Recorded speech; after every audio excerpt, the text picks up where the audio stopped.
जय श्री माता जी। आज सुबह के ध्यान सत्र में उपस्थित सभी साधकों का हार्दिक स्वागत है। कुंडलिनी चढ़ाकर बंधन लेते हैं।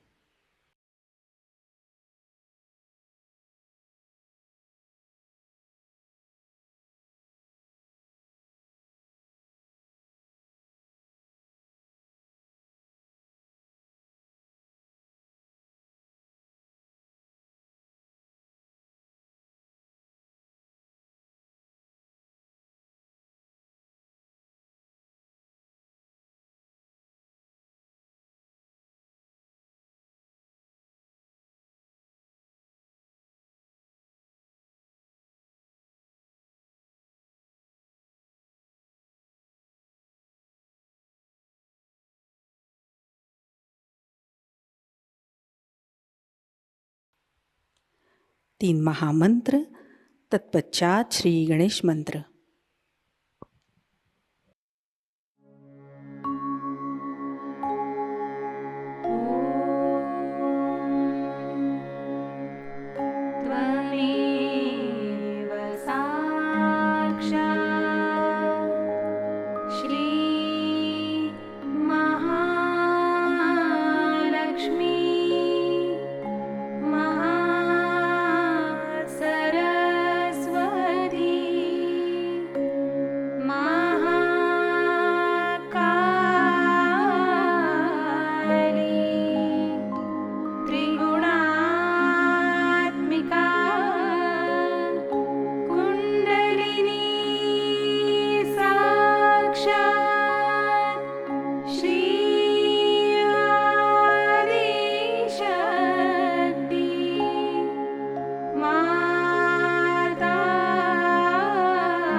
अपने चित्त को सहस्त्रार पर लाते हैं।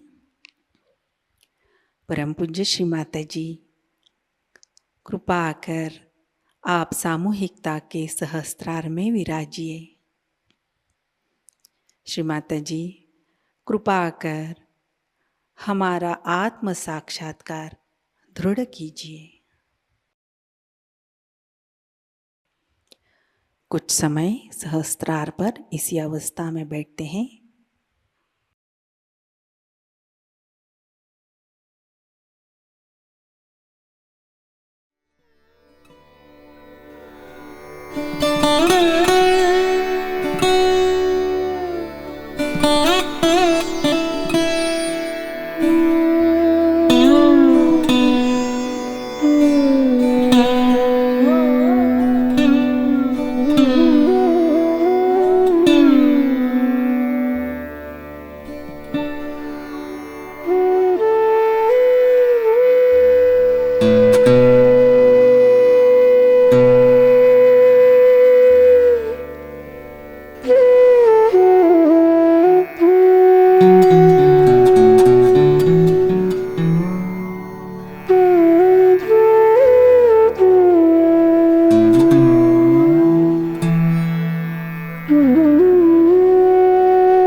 चित्त को सहस्त्रार पर ही स्थिर करते हुए हम अमृतवाणी ग्रहण करते हैं।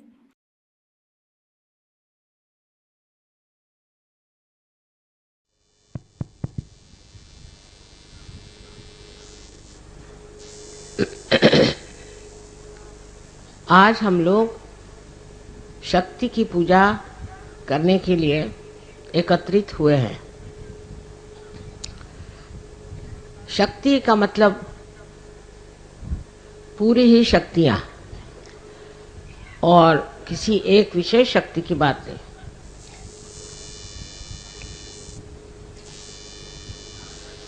ये पूरी शक्तियाँ हमारे हरेक चक्र पे अलग अलग स्थान पर विराजित है, और इस शक्ति के बगैर किसी भी देवता का कार्य नहीं हो सकता।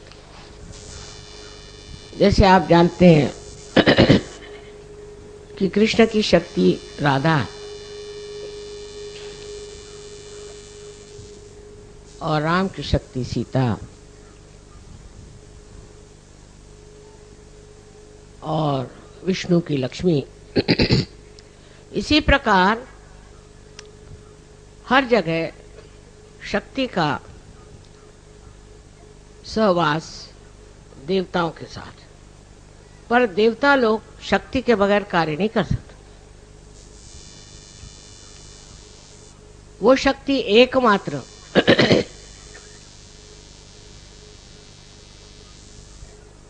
आपके हृदय चक्र में बीचों बीच जगदम्बा स्वरूपी विराजमान।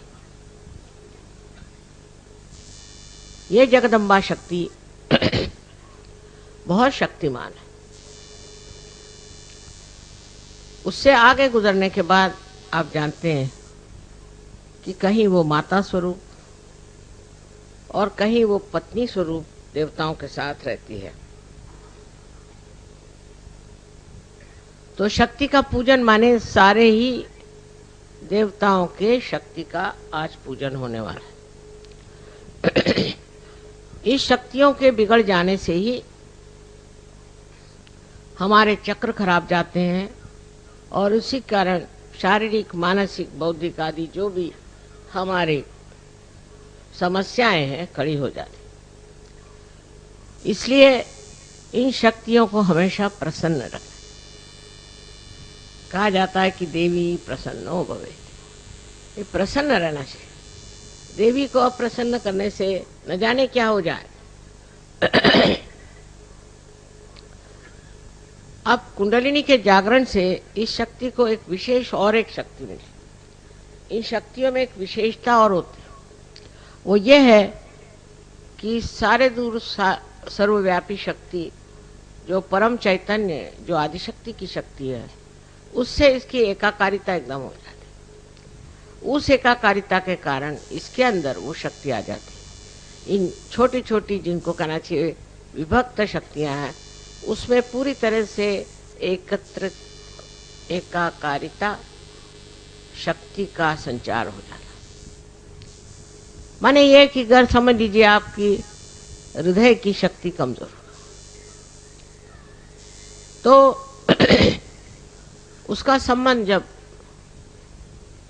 इस परम चैतन्य से हो जाता है तो वो निर्बल शक्ति शक्तिशाली नहीं हो जाती है और उसका संदेश सारे शक्तियों के पास पहुंच जाता है कि अब कोई फिक्र करने की बात नहीं है, अब ये शक्ति जो है प्रबल हो गई।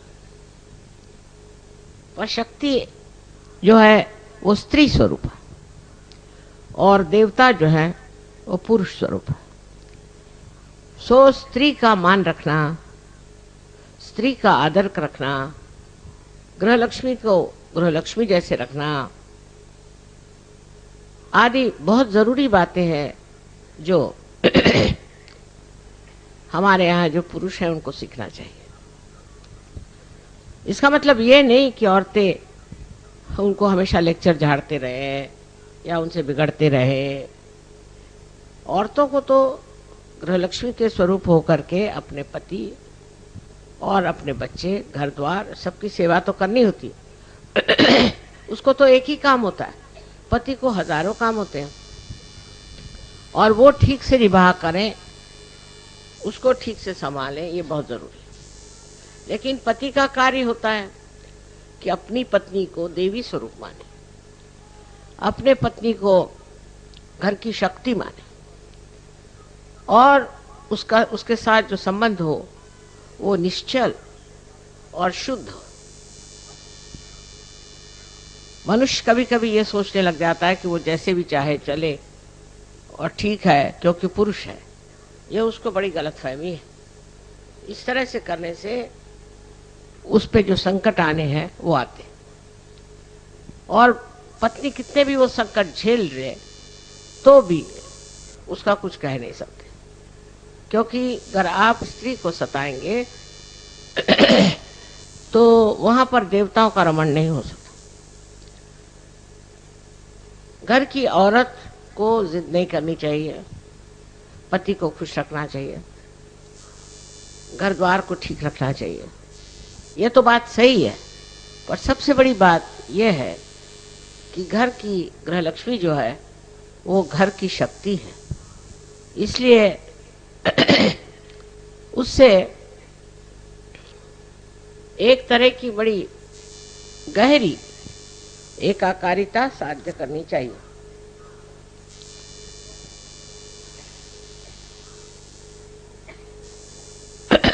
जब ये बेबनाव हो जाता तो औरत भी एक तरह से समझदारी छोड़ के और नाराज हो जाती है, कभी कभी बहुत ज्यादा स्फोटक होती है, कभी झगड़ा करती है, उससे बच्चों पे बुरा असर आता है और फिर समाज टूटने लग जाता है। समाज जब टूटता जाएगा तो बच्चे भी टूटते जाएंगे, उनके अंदर भी गलत गलत चीजें आ जाएंगी और वो भी रास्ते पर नहीं आए।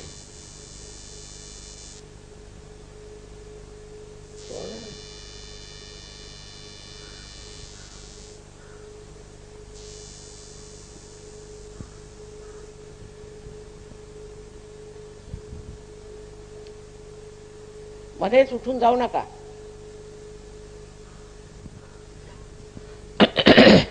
और जो घर की डिसिप्लिन है वो खराब हो जाता है। जिस घर में डिसिप्लिन नहीं होगी उसके बच्चे खराब हो जाए, उसका समाज खराब हो जाएगा। आज विलायत में क्या हो रहा है,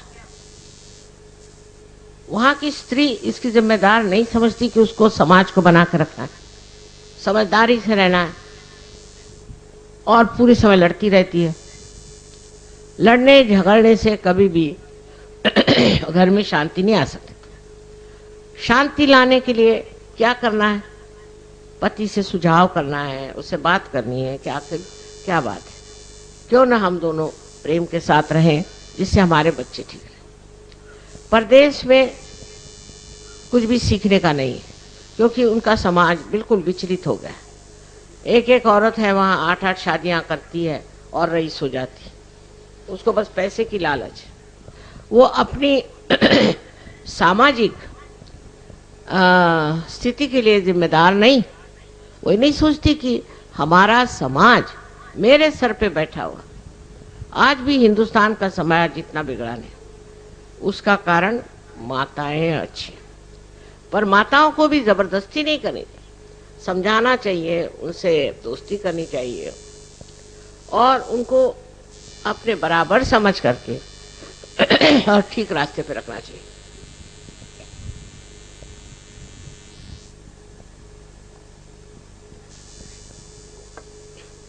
अगर हमारा समाज ठीक हो जाए तो जो दुविधाओं में हम पड़ा हुए हैं, जो हमारे हम सुनते हैं कि खून की खराबी हो रही है, बॉम्ब फूट रहे हैं, फलाना हो रहा है, इस तरह का आशंकित जीवन जो हमारे ऊपर लद गया है, उसका कारण है इन लोगों की माएँ।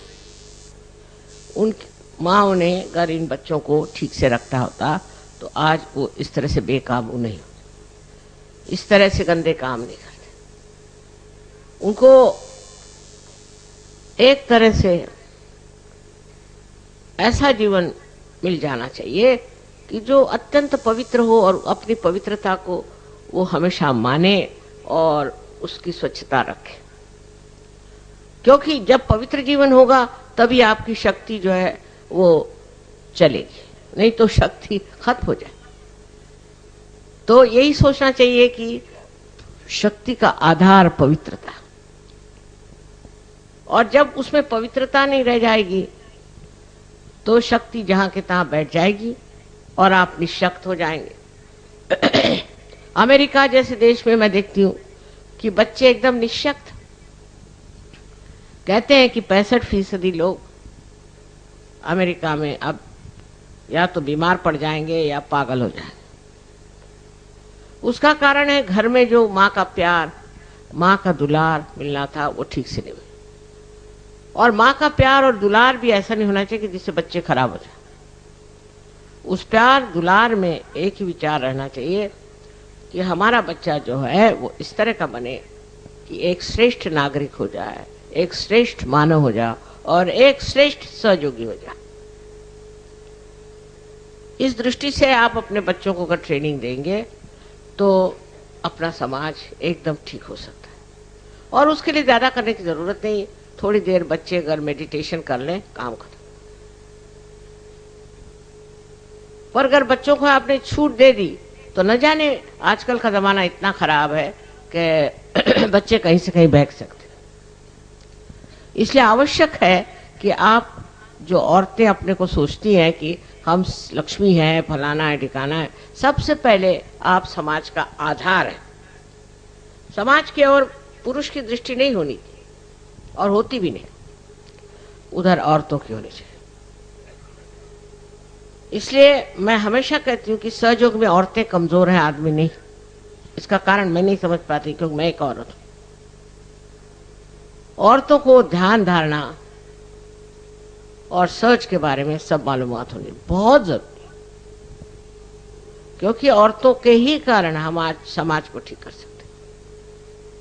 आदमियों का तो चल ही रहा है मामला, कहीं उनका राजकारण है तो कहीं अर्थव्यवस्था है, ये है, उससे आपको कोई मतलब। आप अपने बच्चों को ठीक करिए और उसके लिए आप भी रोज ध्यान करें, आप भी आदर करें, आप भी गहरे उतरे। गहराई लिए हुए कितनी औरतें हैं, और जब कभी मिलती भी हो तो अपना ही रोना लिए बैठे रहते हैं।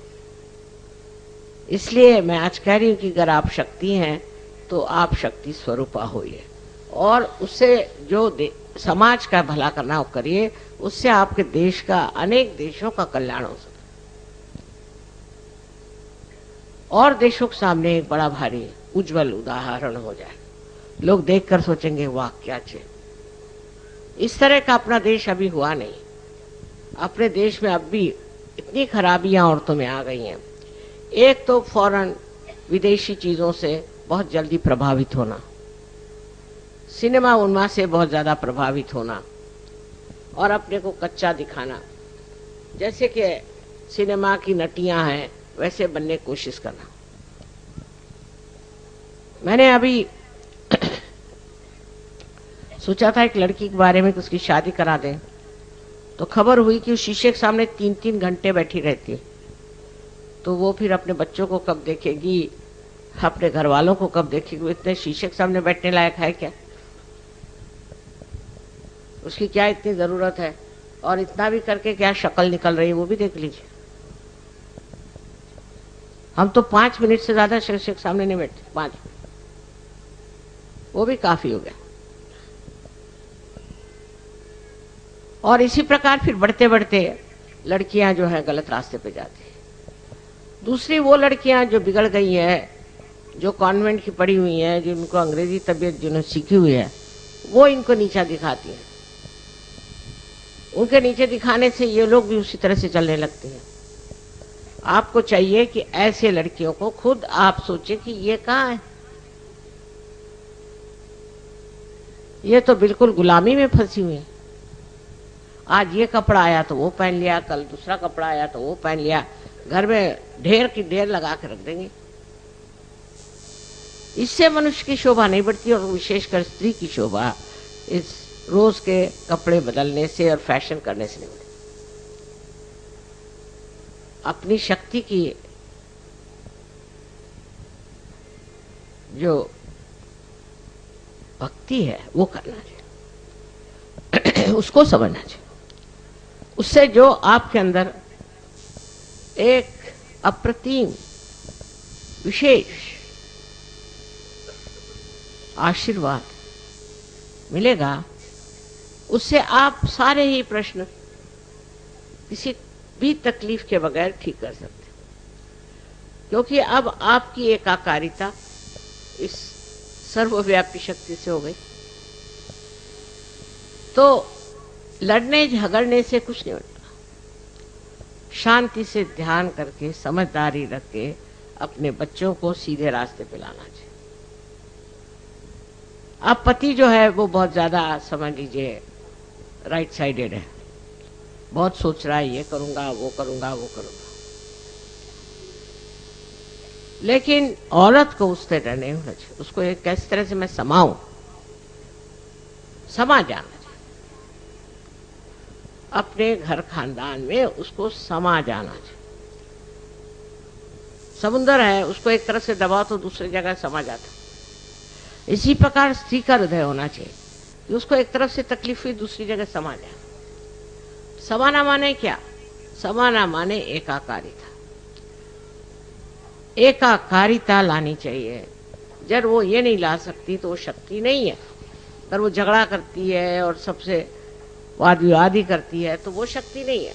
शक्ति का मतलब ही यह है कि आप सब चीज में समा सके, सबसे ऊंचे कुछ भी हो उससे आप ऊपर उठ जाए, तभी आप शक्ति हैं। और अगर आप उससे दब गए तो आप शक्ति नहीं, आप निशक्त।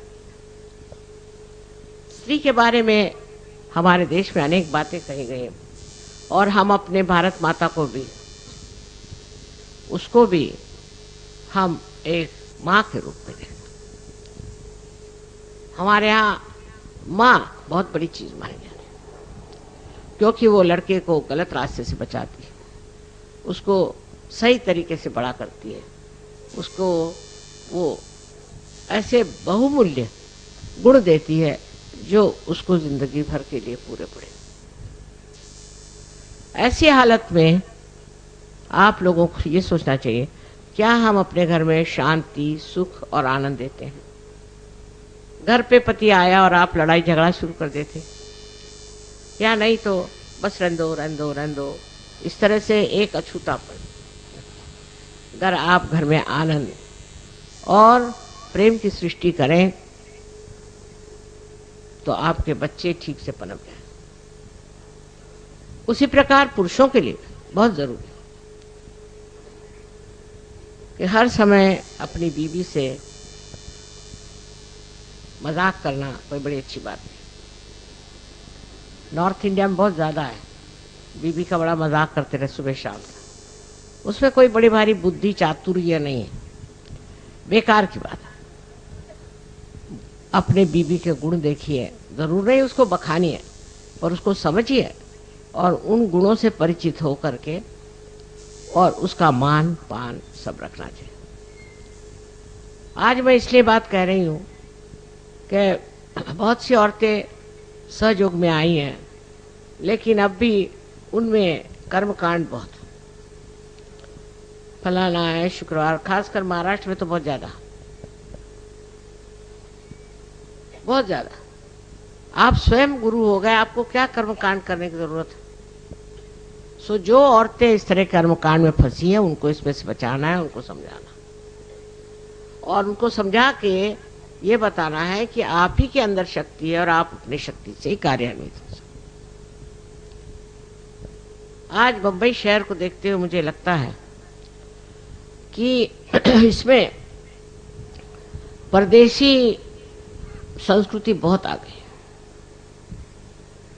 बहुत ज्यादा। हालांकि अपने सहयोगी बाहर से जो आए, देखिए किस तरह से कपड़े साड़ी वाड़ी पहन के कायदे से बैठे हैं। सब पढ़ी लिखी बड़े घर की लड़कियां, पर कायदे से बैठे। और हमारे यहाँ मैंने जो देखा ये कि रात दिन लड़कियों के शौक ही नहीं पूरे हो रहे। होटलों में जाना, होटलों में खाना बनाना, खाना आता जाता तो कुछ नहीं, और घूमने का शौक, दुनिया भर के शौक। एक शौक अगर आ जाए कि सबको मैं आनंद देने वाली एक शक्ति हूँ, उस शौक को आप पूरा करें तो देखिए समाज बदलेगा। और आदमियों को भी इस चीज़ का वर्णन करना चाहिए, इस चीज़ को मानना चाहिए। और इसी तरह से स्त्री का मान रखने से ही हमारा समाज ठीक हो, क्योंकि समाज स्त्री पर निर्भर है, पुरुषों पर नहीं। अब दूसरी बात जो हमें सोचनी है वो ये कि पुरुषों के मामले में हम लोगों ने जो देखा है वो यही है कि उनके हाथ में राजकारण और देश की अर्थव्यवस्थाएं, उस ओर भी उनको ध्यान देना चाहिए। अर्थव्यवस्था है जैसी भी है, बुरी हो अच्छी हो, देश के लिए त्याग करना चाहिए। हमें तो आश्चर्य लगता है कि हम दो दुनिया में रहे। जब हम छोटे थे हमारे पिताजी जेल में, माताजी जेल में, सब घर में कोई नहीं, और हम लोग अच्छे बड़े घरों से निकल के झोपड़ियों में रहते थे और बहुत खुश थे। सारा पैसा, हमारी माँ के सब जेवर गांधी जी को उन्होंने दे डाला। इतनी त्यागमयी प्रवृत्ति थी। हमारे पिताजी इतने त्यागमय थे, उनके पास इतने महंगे महंगे सूट थे। जब वो कांग्रेस में आए तो उन्होंने चौराहे पे जाकर सब जला दिए। वो लोग कुछ और ही थे, जो हमने लोग देखे वो कुछ और थे। ऐसे तो आजकल कोई देखा ही नहीं जाता कि जो त्याग की बात करता होगा। ज़्यादातर लोग पैसा कैसे कमाना चाहिए, किसका जेब कैसे काटना चाहिए, इसे सोचते हैं। वो लोग भी राजकारण में रहे, वो लोग भी मेंबर पार्लियामेंट थे और वो लोग भी कॉन्स्टिट्यूशन असेंबली के मेंबर्स थे, लेकिन उनमें सिर्फ त्याग की बुद्धि थी। मैंने तो देखा कि अच्छा चलो ये कारपेट रखा ना, दे दो, बेच डालेंगे, उससे ही कुछ पैसा मिल जाए। जो घर में रखा है दे दो, क्या करने का है। इतने त्याग वाले ऐसे लोग हमने देखे। और उसके बाद आजकल ये जो भिखारी सबके पैसे मार रहे हैं वो भी देख रहे हैं। सो बड़ा दुख लगता है कि इतना अंतर कैसे आ गया। 50 साल में ये क्या हो गया, कहाँ से कहाँ अपना देश ऐसा क्यों चला गया। इतनी लालसा, इतना पैसा, करोड़ों रुपए हो गए तो भी उनको समाधान नहीं, तो भी वो किसी तरह से और जुड़ो और जुड़ो और जुड़ो, और सत्ता के पीछे में दौड़ेगा। यह पुरुषों को समझना चाहिए कि हमने क्या त्याग किया, हमारे फैमिली के हमने क्या त्याग किया, हमने अपने देश के लिए क्या त्याग किया, हमने इस विश्व के लिए क्या त्याग किया। कुछ तो हमने दिया कि ऐसे ही हम आए और सब दुनिया को लूट खसोट के चले गए। अपने राजकारणी लोग ऐसा करते हैं, उनको मालूम नहीं कितना महान पाप है। ये तो जीवन इतना सा है और इसके बाद का जो जीवन काटना होगा तो पता चल जाएगा सबको, जिन्होंने अपने देश के सारे पैसे लूट लाट करके और अपनी जेबें भरी है और फिर हमारा देश गरीब है। ऐसे चोर लोग अगर आपके राजकारणी नेता होंगे तो और क्या होगा। और अब फिर इलेक्शन आ रहा है, इसमें किसी भी चोर को वोट नहीं देना। सजोगियों को निश्चय कर लेना है कि चोर को वोट मत दो, और जहां भी इश्ताहारात लगाने हैं कि चोर को वोट मत दो। इन्होंने हमारी सारी संपत्ति, सारा खजाना खाली कर दिया, रिक्त हो गया, है नहीं पैसा, सब खा खा के करोड़ों रुपए और चले गए। उधर ध्यान ही नहीं है लोगों का। तो जिन्होंने आज तक चोरी किए और चोरी कर करके अपने देश को इस तरह से जलील कर दिया है, ऐसे लोगों को आप लोग वोट मत दीजिए। मैं कोई किसी एक पार्टी की तरफ से नहीं बोल रही, पर मैं हृदय से कहती हूं कि अब आप लोगों को उन्हीं लोगों को मदद करनी चाहिए जो ईमानदार है, क्योंकि आपकी मां बहुत ईमानदार। आप अगर बेईमान होते तो आपको सहयोग नहीं मिल सकता था। इसलिए बहुत आवश्यक है कि आप अपनी कीमत आंकें कि आप क्या है। चलो 2-4 कमी कपड़े ले लिए, चलो 2-4 जेवर कम ले लिए, क्या होगा। किंतु त्याग की बुद्धि बहुत जबरदस्त है, वो बड़ी मदद करती है और उससे से अपना देश बदलेगा। वो त्याग करने वाले लोग कहाँ गए पता नहीं, सब जेल में गए और अब यहाँ है नहीं, दुनिया में दिखाई नहीं, मेरे बहुत कम। इसलिए एक चीज है कि हम सत्य पे चले और हम किसी को भी लालच लुचपत कुछ नहीं देंगे, कभी नहीं देंगे। ऐसे आप लोग तय कर लें तो बंबई से सब बांध अपना बिस्तर भाग जाएंगे, आप लोग काफी। और मैं आपको आज आज्ञा करती हूँ कि वोट में आप लोग जा जा करके ऐसे नारे लगाए कि चोरों को वोट मत दो, और उसके बड़े बड़े बैनर्स बनाए, उसमें लिखे चोरों ने देश खा लिया, चोरों को वोट मत दो, हर एक जगह, हर एक गांव में।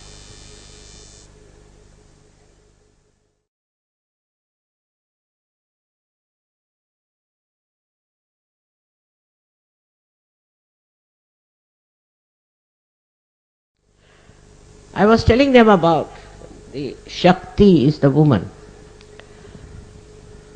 Man cannot do without the woman. She is the power behind it. But how you treat your Shakti is very important. How you look after your wife is very important. I was telling them in the West, marriages are broken, families are broken, the children are on the on the road, and there is no discipline at all. No discipline of any kind. You can't say what sort of children they'll be tomorrow. They could be devils, they could be anything, because parents have no interest in their children and parents have no interest in themselves. So first of all, the family has to be all right. You must know that you have married. So many people got married now in Sahaja Yoga. So I have to tell them, at the very outset you must decide that you will see the good points of your partner. And you must promise and take a challenge that we are going to make a very happy married life. Very easy to find faults with others because your eyes are outward. If you could somehow turn them inside, you will be surprised that you have many more defects than they have. And it's the responsibility of the women to look after the society. If something has gone wrong with your society, it is because of the women. who don't understand what is their job, what is their duty, and their attention has gone so low that they try to compare themselves with the cheap women, with the cheap actresses, and also women without any ideals in their life. You being Sahajogis, you have to understand that you are not like these horrible women. You are a special type, and you must not take to all the stupid things that these women are doing for money. It amounts to prostitution, I think, the way things people are doing for money. So be satisfied. And if you are satisfied, you will really enjoy yourself. You will enjoy your family life. The woman who is not satisfied always finds faults with others, always is demanding something, can never make a good wife, and can never make a good society. And this society which she will make will destroy the next society. Of course, the men must respect women and respect the great qualities in them. Their satisfaction, their patience, their understanding, everything must be respected. And they should not make fun of their wives all the time. I have seen if that is done, then women stoop down to the same level. That's no friendship. In friendship you must have respect. It's all right, you can do this with your friends, but not with your wife. And this is what I can't understand, that how men use their intelligence in such a stupid manner. Because she is the mother of your children. If you make fun of her, children will also make fun of her. Of course she has to respect you because she receives her authority from you, but also you must maintain her authority. You must keep her in proper shape.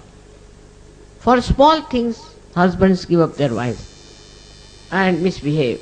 It's most shocking that some of the senior people in surgery have done all kinds of nonsense about their married life. I'm amazed at how could they do it. And this really shocks me. I was told that this year, on coming year, will be Sahajogis who will go astray. They'll do dirty things, bad things, and I should say things which are not pure. And they will destroy Sahaja. If they are predicted like that, you can imagine at this age of mine I'll have to fight it. But you all can fight it by understanding that this is not your life. This is not a Sahaj life, and you have to live in a Sahaj manner. Must bring a good name to Sahaja Yoga. Not artificially, but really. People should say that if they have met any saints, they are in Sahaja. The other day also I have said that miserliness is not the quality of a Sahaja. Because he knows he'll get whatever he wants. He should go on distributing as much as he can. All this is going to work out in the favor. More than men, women are miserly. They look after their children, but not others' children, not other people. So if the women become more socialistic, it would be a better idea. And it will help them a lot to do justice to their own Shakti, because she wants, your Shakti within wants you to be generous, to be kind, to be loving. If you are not loving, then it's not going to work.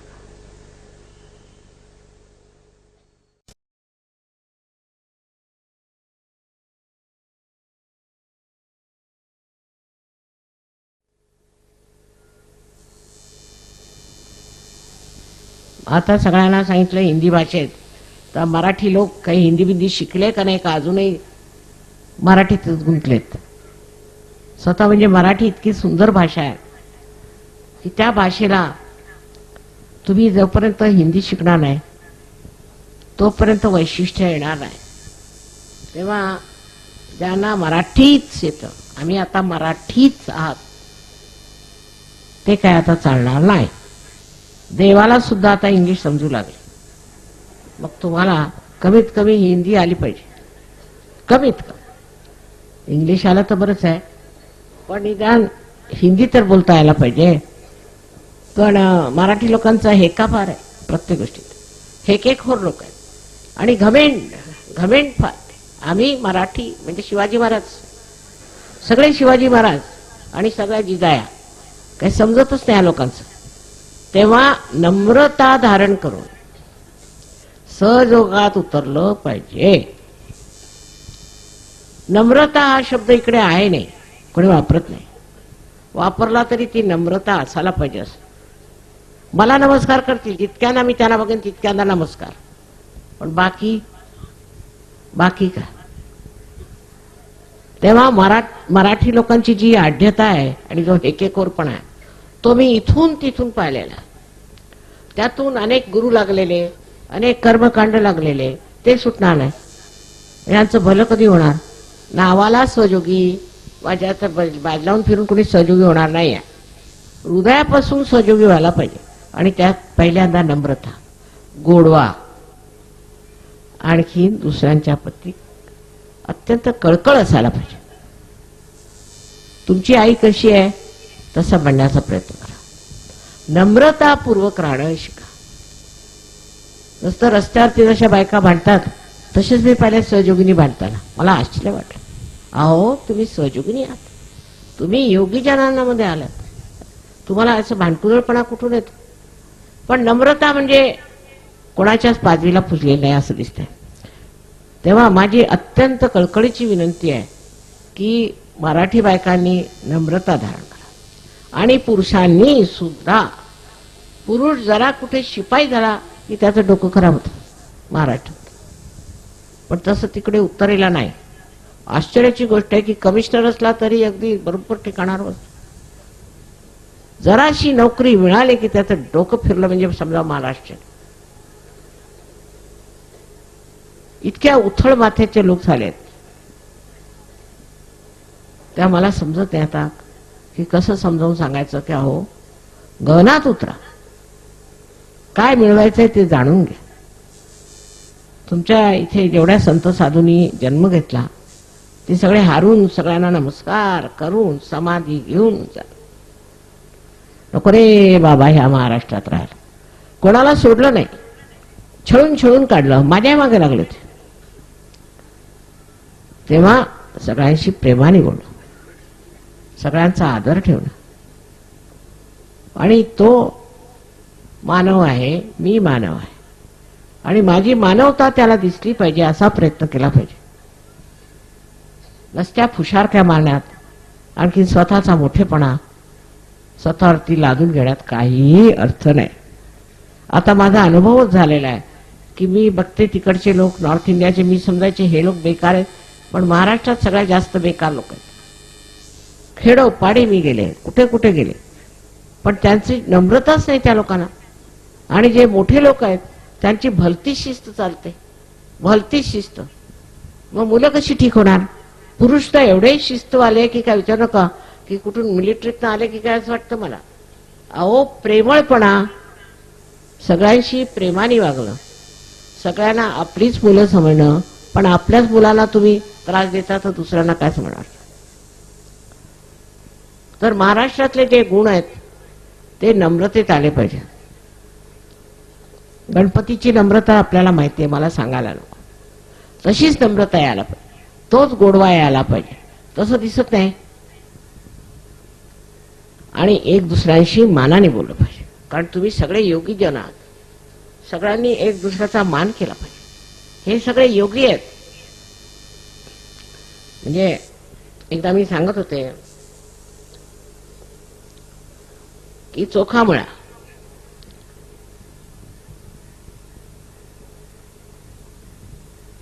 आणि ही मंडळी निघाली. त्यांचं म्हणणं हा महार आहे जातीचा. तर तुकारामांनी अभंग लिहिलेत की मी महार झालो हेच बरं झालं. अशी अनेक उदाहरणं या साधू संतांची आहेत. पण ते आले, त्यांना तुम्ही झोडपून काढलं आणि ते निघून गेले. काही डोक्यात गेलेलं नाही लोकांच्या, काही समज आलेला नाही, कोणत्याही तऱ्हेचं प्रेम असं तुमच्या आदर्शात नाहीच. मी काँग्रेसचे ते युवा शक्तीचे आले, त्यांना विचारलं का हो तुमचं धोरण काय? धोरण काहीच नाही. मग धोरणाशिवाय निघाले का? नाही, आमचे जे मोठे सांगतात तेच आम्ही करतो. म्हटलं तुमचे मोठे सगळे पैसे खातात, तुम्ही तेच करता? हो म्हणे, आम्ही तेच करतो. आधी भोळेपणाने. तर महामूर्खांचं इथं काम नाही आहे, मूढांचं काम नाही आहे. परत परत त्याला पाहिजे जातीच.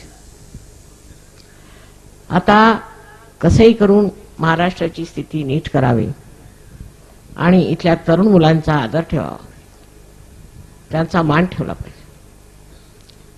मला मुळीच आवडलं नाही तुम्हाला रानावनात पाठवलं आणि तुम्हाला पूजेलाही बसू दिलं नाही. मी स्पष्ट सांगितलं असं करून चालणार नाही.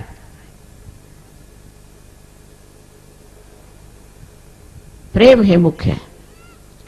आपण किती कोणावर प्रेम करतो ते मोजायचं नसतं, नुसतं ते प्रेम वाहतं असं निर्वाद हे व्हायला पाहिजे.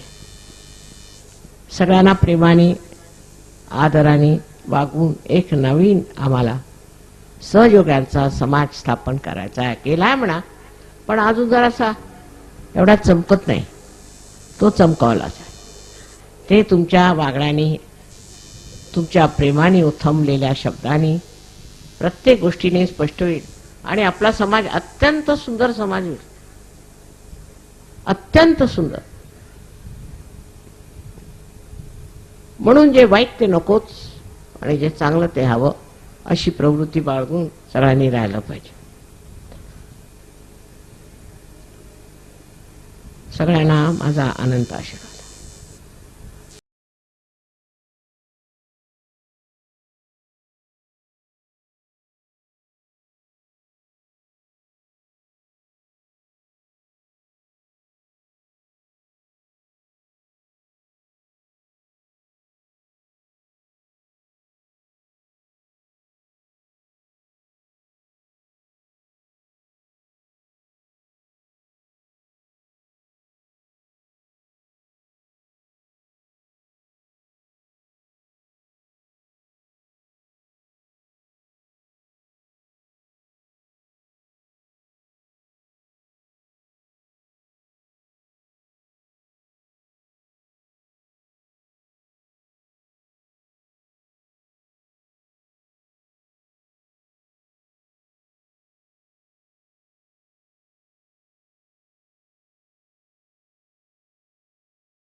जय श्री माता जी. श्री माता जी के पावन श्री चरणों में हम प्रार्थना अर्पित करते हैं. परम पूज्य श्री माता जी, आज का ध्यान आपके श्री चरणों में समर्पित है. आज की अमृतवाणी में आपने जो ज्ञान हमें प्रदान किया, सामूहिकता आपकी ऋणी है. परम पूज्य श्री माता जी, कृपा कर हमें निरंतर संतुलन में रखिए, जिससे हम हमारे धर्म पर खरे उतरे. आपकी कृपा से हमारे अंदर आध्यात्मिक समझ प्रस्थापित हो. आपकी कृपा में हमारी सुबुद्धि का उपयोग सहज कार्य के लिए हो. माँ, कृपा कर हमें उदार व्यक्ति बनाइए. हमें उत्तम संभाषण कौशल्य प्रदान कीजिए, जिससे हम सामूहिक बन सके. श्री माता जी, आज के ध्यान सत्र में अगर हमसे कोई गलती हुई हो प्रार्थना करते हुए भी कोई गलती हुई हो, कृपा कर हम सबको क्षमा कर दीजिए। हमारी प्रार्थनाओं का स्वीकार कीजिए और हमें आशीर्वादित कीजिए।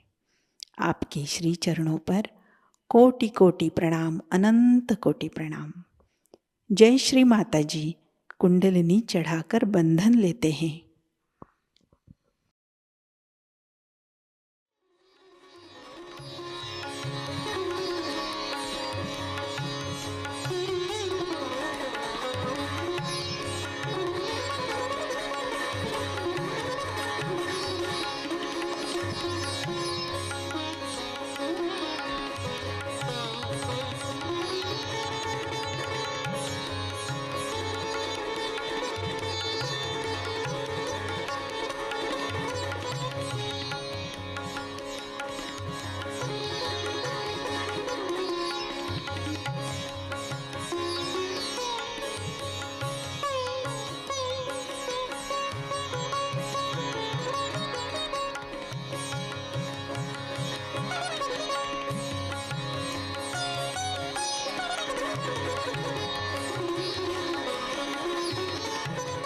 आज आप सभी का दिन अत्यंत मंगलमयी हो।